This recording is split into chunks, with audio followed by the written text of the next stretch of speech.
Des copeaux de bois pour remplacer la paille. Sur cette exploitation, Vincent Pommery essaye depuis plusieurs années de nouvelles solutions pour diversifier les litières de ses bêtes. Utilisée seule ou mélangée, cette matière première a des qualités précieuses dans les étables. C'est la capacité à absorber, les urines et puis voilà, qui fait qu'il y a un confort pour les animaux.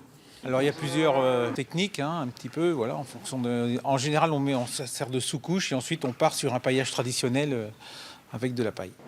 Plaquettes de bois, mais aussi déchets végétaux, des produits de substitution encore peu utilisés par les éleveurs.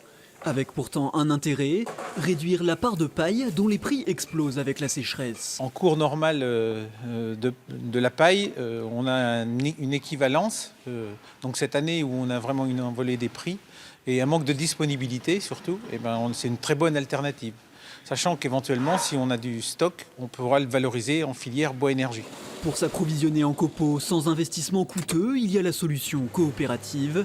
Dans la Nièvre, la Cuma Terreau dispose d'une broyeuse louée aux adhérents.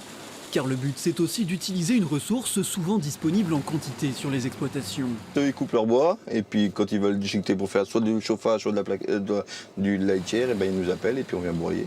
Jusqu'à 60 de diamètre, après au-dessus de 60 de diamètre, on ne peut plus passer parce qu'après c'est au bout. Et toute essence de bois, toute essence. Les copeaux déchiquetés doivent ensuite sécher 3 à 4 mois avant d'être utilisés. Un moyen de valoriser une ressource renouvelable et une alternative à la paille qui devrait être amenée à se développer encore dans les années à venir.